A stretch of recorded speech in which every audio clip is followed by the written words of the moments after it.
வலதுகரம் செய்திச் சேவை. வலதுகரத்தின் சொந்தங்கள் அனைவருக்கும் இனிய இந்நேர வணக்கங்கள். வலதுகரத்தின் செய்தி அறிக்கை. முதலில் பிரதான செய்திகளின் தலைப்பு செய்திகள்.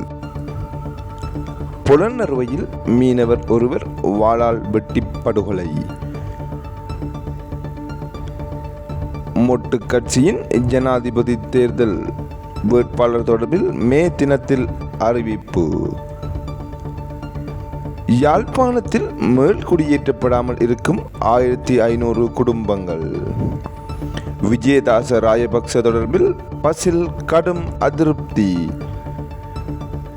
வவுனியா பல்கலைக்கழக பெண்கள் விடுதியில் உள்ளாடையுடன் நுழைந்த நபரால் பரபரப்பு. மாணவி ஒருவரின் தாயாருக்கு நேர்ந்த விபரீதம். இலங்கையை உலுக்கிய கோர விபத்து. காயமடைந்தவர்கள் குறித்து புதிய தகவல். ஜனாதிபதி தேர்தலில் போட்டியிடுவது குறித்து ரணிலின் முடிவு. வெளிநாட்டிலிருந்து நாடு திரும்பிய பெண் திடீரென உயிரிழப்பு. நூற்றுக்கணக்கான இளைஞர்கள் ஏமாற்றப்பட்ட அவலம். தென்னிலங்கை அரசியல்வாதியின் மோசமான செயல். இலங்கை படையினர் இரண்டாக பிளவடைந்து மோதிக்கொள்கின்றனர். தயாசிறி ஜெயசேகர. உமா ஓயா திட்டம் தொடர்பில் பூரண விசாரணை நடத்தப்படும் தொடர்பென வலதுகரத்தின் பிரதான செய்திகள். புலனறுவையில் மீனவர் ஒருவர் வாளால் வெட்டி படுகொலை. புலனறுவை ஹிங்குராகொட பிரதேசத்தில் மீனவர் ஒருவர் வாள்வெட்டுக்கு இலக்காகி உயிரிழந்துள்ளார்.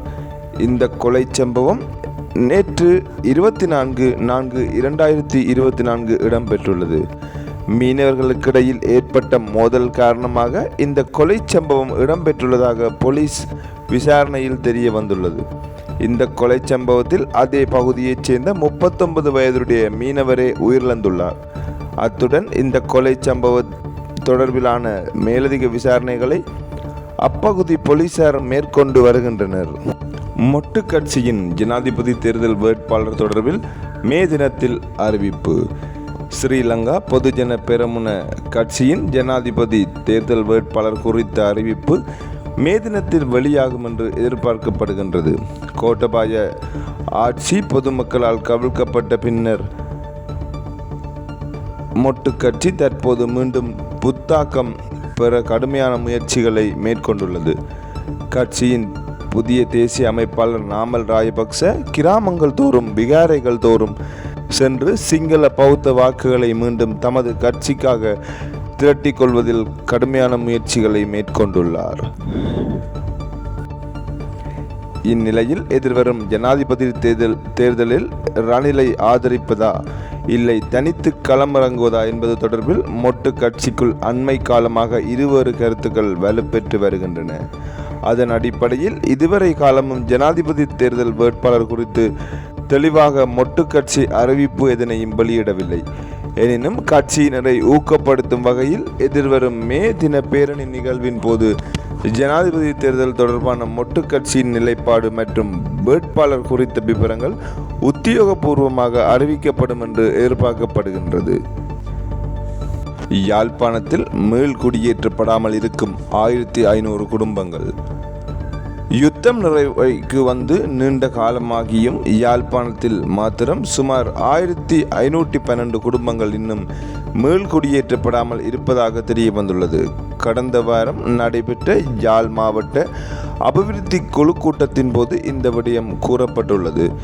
இவர்களில் சுமார் 10 குடும்பங்கள் இதுவரை தொடர்ச்சியாக நலன்புரி முகாம்களில் தங்க வைக்கப்பட்டுள்ளதாகவும் ஏனைய குடும்பங்கள் உறவினர்கள் நண்பர்களின் வீடுகளில் மாறி மாறி வாழ்ந்து வருவதாகவும் தெரிவிக்கப்பட்டுள்ளது. அத்துடன் குறித்த 1512 குடும்பங்களைச் சேர்ந்த 4567 பேர் இதன் காரணமாக கடும் துயரங்களை எதிர்கொண்டுள்ள நிலையில் இவ்வருட இறுதிக்குள் அவர்களை மீள் குடியேற்றுவதற்கான நடவடிக்கைகளை மேற்கொள்ளுமாறு அதிகாரிகளுக்கு வேண்டுகோள் விடுத்துள்ளனர். வவுனியா பல்கலை பெண்கள் விடுதியில் உள்ளாடையுடன் நுழைந்த நபரால் பரபரப்பு. மாணவி ஒருவரின் தாயாருக்கு நேர்ந்த விபரீதம். வவுனியா பல்கலைக்கழகத்தின் பெண்கள் விடுதியில் உள்ளாடையுடன் நபரொருவர் நுழைந்தமையால் மாணவிகள் மத்தியில் அச்சநிலை ஏற்பட்டுள்ளது. குறித்த சம்பவம் கடந்த வெள்ளிக்கிழமை இரவு இடம்பெற்றுள்ளது. வவுனியா பம்பை மடுவில் அமைந்துள்ள வவுனியா பல்கலைக்கழகத்தின் பெண்கள் விடுதியில் இரவு 12:45 மணியளவில் அடையாளம் தெரியாத நபரொருவர் உள்ளாடையுடன் உள்நுழைந்துள்ளார். இதை அவதானித்த அங்கிருந்த முதல் வருட மாணவியொருவர் அச்சமடைந்த நிலையில் கூக்குரலிட்டுள்ளார். இதனை அடுத்து குறித்த மர்ம நபர் அங்கிருந்து தப்பிச் சென்றுள்ளார். இதனை அடுத்து பாதிக்கப்பட்ட மாணவி தாயாருக்கு தொலைபேசியூடாக இவ்விடயத்தினை தெரிவித்துள்ளார். இதனால் ஏற்கனவே இருதய நோயினால் பாதிக்கப்பட்ட மாணவியின் தாயார் இச்சம்பவத்தில் மனமுடைந்து மறுதினம் நோயினால் மரணமடைந்துள்ளதாக மாணவிகள் தெரிவித்துள்ளனர். குறித்த சம்பவத்தால் மாணவிகள் விடுதியிலிருந்து முற்றாக வெளியேறியுள்ளமையுடன் விடுதியின் பாதுகாப்பை உறுதிப்படுத்துமாறு கோரி வகுப்பு பகிஷ்கரிப்பு நடவடிக்கையில் ஈடுபட்டுள்ளதுடன் பல்கலைக்கழக மாணவர் விடுதியில் பாதுகாப்பு உத்தியோகத்தர்கள் ஏன் உள்ளனர் என்ற கேள்வியினையும் எழுப்பியுள்ளனர். இதேவேளை வவுனியா பூவரசன்குளம் போலீசில் செய்த முறைப்பாட்டுக்கு அமைய உள்ளாடையுடன் உள்நுழைந்த நபர் தொடர்பாக கண்காணிப்பு கமராக்களின் உதவியுடன் விசாரணைகள் முன்னெடுக்கப்பட்டு வருகின்றன. இலங்கையை உலுக்கிய கோர விபத்து, காயமடைந்தவர்கள் குறித்து புதிய தகவல். தியத்தலாவை கார் பந்தய விபத்தில் காயமடைந்து வைத்தியசாலையில் அனுமதிக்கப்பட்டிருந்த 7 பேர் குணமடைந்து வீடு திரும்பியுள்ளதாக தெரிவிக்கப்பட்டுள்ளது. இதேவேளை கடும் காயங்களுக்குள்ளான 2 அதி தீவிர சிகிச்சை பிரிவில் சிகிச்சை பெற்று வருவதாகவும் தெரிவிக்கப்பட்டுள்ளது. இந்நிலையில் விபத்தில் காயமடைந்த மேலும் 11 பேர் பதுளை மற்றும் தியத்தலாவை வைத்தியசாலைகளில் சிகிச்சை பெற்று வருவதாகவும் இராணுவ ஊடக பேச்சாளர் மேஜர் ஜெனரல் ரசிககுமார தெரிவித்துள்ளார். இலங்கையை உலுக்கிய கோர விபத்து, காயமடைந்தவர்கள் குறித்து புதிய தகவல். இதனிடையே தியத்தலாவ விபத்து தொடர்பான அறிக்கை எதிர்வரும் மே மாதம் 10ஆம் தேதி இராணுவ தளபதியிடம் கையளிக்கப்படும் என அவர் மேலும் தெரிவித்துள்ளார். மேஜர் ஜெனரல் ஒருவரின் தலைமையில் தியத்தலாவை பொக்ஸ்கில் கார் பந்தய விபத்து தொடர்பில் விசாரணைகளை முன்னெடுப்பதற்காக இராணுவத்தினரால் 7 பேர் கொண்ட குழு ஒன்று நியமிக்கப்பட்டது. இந்த குழு குறித்த சம்பவம் இடம்பெற்றமைக்கான காரணம், பொறுப்பு கூற வேண்டியவர்கள், பார்வையிடுவதற்காக வருகை தந்தவர்களுக்கான பாதுகாப்பு உரிய முறையில் வழங்கப்பட்டதா போன்ற விடயங்கள் தொடர்பில் இந்த குழு ஆராய உள்ளது. ஜனாதிபதி தேர்தலில் போட்டியிடுவது குறித்து ஜனாதிபதி ரணிலின் முடிவு. எதிர்வரும் ஜனாதிபதி தேர்தலில் நிச்சயமாக போட்டியிடுவேன் என தற்போதைய ஜனாதிபதி ரணில் விக்ரமசிங்க பசில் ராஜபக்சவிடம் அறிவித்துள்ளதாக தகவல் வெளியாகியுள்ளது. ஜனாதிபதி ரணில் விக்ரமசிங்க எதிர்வரும் ஜனாதிபதி தேர்தலில் போட்டியிடுவார் என்ற உத்தியோகபூர்வ அறிவிப்புக்கு பின்னர் பொதுஜன பெரமுனவின் ஜனாதிபதி வேட்பாளரை அறிவிப்பதாக ஸ்ரீலங்கா பொதுஜன பெரமுனவின் ஸ்தாபகரும் முன்னாள் அமைச்சருமான பசில் ராஜபக்ச ஜனாதிபதி ரணில் விக்ரமசிங்கவிடம் தெரிவித்துள்ளார். கொழும்பில் உள்ள ஜனாதிபதியின் உத்தியோகபூர்வ இல்லத்தில் ஜனாதிபதி ரணில் விக்ரமசிங்கவுக்கும் பசில் ராஜபக்சவுக்கும் இடையில் இடம்பெற்ற சந்திப்பின் போது பசில் இந்த விடயத்தை தெரிவித்துள்ளார். இதன்போது ஜனாதிபதி தேர்தலில் நிச்சயமாக போட்டியிடுவேன் என பசில் ராஜபக்சவிடம் ஜனாதிபதி தெரிவித்துள்ளார். மேலும் நீதியமைச்சர் விஜயதாச ராஜபக்ச ஸ்ரீலங்கா பொதுஜன பெரமுனவின் உறுப்பினர் என்ற ரீதியில் ஸ்ரீலங்கா சுதந்திர கட்சியின் பதில் தலைவர் பதவியை பொறுப்பேற்பது குறித்து இந்த சந்திப்பில் கலந்துரையாடப்பட்டதாகவும் தெரிவிக்கப்பட்டுள்ளது. வெளிநாட்டிலிருந்து நாடு திரும்பிய பெண் திடீரென உயிரிழப்பு. மதுரங்குளிய முக்கு தொடுவாவ பிரதேசத்தில் நோய்களை குணப்படுத்துவதாக கூறப்பட்ட இடத்தில் வழங்கப்பட்ட நீரை பருகிய பெண்ணொருவர் திடீரென உயிரிழந்துள்ளார். நீர்ச்சத்து குறைபாடு மற்றும் கடுமையான சுவாச கோளாறு காரணமாக வைத்தியசாலையில் அனுமதிக்கப்பட்ட பின்னர் அவர் உயிரிழந்துள்ளதாக போலீசார் தெரிவிக்கின்றனர். முந்தலம வில்பொத்த பகுதியைச் சேர்ந்த ரேணுகா இந்திரகாந்தி என்ற 2 பிள்ளைகளின் தாயே இவ்வாறு உயிரிழந்துள்ளார். இவர் கடந்த 35 வருடங்களாக மத்திய கிழக்கு நாடுகளில் வீட்டு பணிப்பெண்ணாக பணிபுரிந்து வந்த இவர் கடைசியாக துபாயில் பணிபுரிந்து வந்ததாக உறவினர்கள் கூறுகின்றனர். இவ்வாறு பணிபுரிந்து சில வாரங்களுக்கு முன்னர் இலங்கைக்கு நாடு திரும்பிய குறித்த பெண் சில மன உளைச்சலுக்கு ஆளாகியிருந்ததால் குணமடைய இந்த இடத்திற்கு சென்றதாக உறவினர்களால் தெரிவிக்கின்றனர். இதன்போது போத்தலில் அடைக்கப்பட்ட சில தண்ணீர் வகைகளை குடிக்க கொடுக்கப்பட்டதாகவும் பின்னர் உடல் நிலைமை மோசமாகி அவர் உயிரிழந்துள்ளதாகவும் போலீசார் தெரிவிக்கின்றனர். நூற்றுக்கணக்கான இளைஞர்கள் ஏமாற்றப்பட்ட அவலம் தென்னிலங்கை அரசியல்வாதியின் மோசமான செயல்.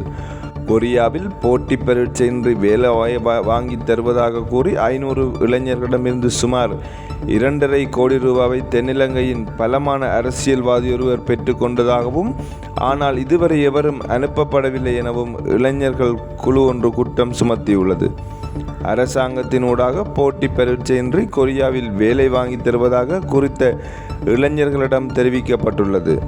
இதற்காக தென்னிலங்கை அந்த அரசியல்வாதி 500 இளைஞர்களிடமிருந்து தலதா 40,000 ரூபாய் பணம் பெற்று கொண்டுள்ளதாகவும் தலதா 1,500 ரூபாய் கட்டணமாக பெற்று பயிற்சி வழங்கியதாகவும் தெரிவித்துள்ளனர். கொழும்பு மாகொல பிரதேசத்தில் 6 நாட்களாக இடம்பெற்ற பயிற்சியில் இளைஞர்கள் குழு ஒன்று கலந்து கொண்டதாகவும் இந்த இளைஞர்கள் குறிப்பிட்டுள்ளனர். விவசாயத்துறையில் பரீட்சையின்றி உடனடியாக வேலைவாய்ப்பு வழங்கப்படும் என அரசியல்வாதி கூறியதாகவும் ஒரு மாவட்டத்திற்கு 50 வேலை வாய்ப்புகள் கிடைத்துள்ளதாகவும் கூறியுள்ளார். பயிற்சிக்கு சென்ற ஒவ்வொரு இளைஞனும் அந்த அரசியல்வாதியிடம் போலீஸ் அறிக்கை உள்ளிட்ட ஆவணங்களை கையளித்து 2 மாதங்கள் கடந்துள்ள நிலையில் ஒரு இளைஞன் கூட கொரியாவிற்கு வேலைக்கு அனுப்பப்படாததால் செலவு செய்த பணத்தை மீண்டும் பெறுவதிலும் நிச்சயமற்ற நிலை ஏற்பட்டுள்ளதாக குறித்த இளைஞர்கள் குழு கவலை தெரிவித்துள்ளது. இலங்கை படையினர் 2ஆக பிளவடைந்து மோதிக்கொள்கின்றனர். தயாசிறி ஜெயசேகர. இலங்கை படையினர் 2ஆக பிளவடைந்து மோதிக்கொள்வதாக நாடாளுமன்ற உறுப்பினர் தயாசிறி ஜெயசேகர தெரிவித்துள்ளார். தமிழீழ விடுதலை புலிகளுக்கு எதிராக போரில் ஈடுபட்ட இலங்கை படையினர் இன்று உக்ரைன் மற்றும் ரஷ்யாவின் சார்பில் போரில் ஈடுபட்டு வருவதாக தெரிவித்துள்ளார். இராணுவத்தில் ஓய்வு பெற்றுக் கொண்டவர்கள் ரஷ்யாவின் முகாம் உதவியாளர்களாக பணிக்கு செல்கின்றனர் என அவர் குறிப்பிட்டுள்ளார். இவ்வாறு முகாம் உதவியாளர்கள் என்ற பெயரில் பணிக்கு செல்வோர் போரில் ஈடுபடுத்தப்படுவதாக அவர் சுட்டிக்காட்டியுள்ளார். அண்மையில் குசந்த குணதிலக என்ற படை வீரர் இவ்வாறு உதவியாளராக சென்று பீரங்கி படையில் இணைத்துக் கொள்ளப்பட்டதாகவும் பீரங்கி படித்ததில் 2 பேர் கொல்லப்பட்டதாகவும் தெரிவித்துள்ளார். இந்த விபத்தின் போது குசாந்த தப்பித்தார் என கூறப்பட்ட போதிலும் இதுவரையிலும் அவர் பற்றிய எந்த ஒரு தகவலும் கிடையாது என தயாசிறி ஜெயசேகர தெரிவித்துள்ளார். இத்துடன் வலதுகரத்தின் செய்திகள் யாவும் நிறைவு பெறுகின்றன. வலதுகரத்தின் செய்திகளை பார்வையிட வலதுகரத்தின் யூடியூப் தளத்தினை பின்தொடருங்கள்.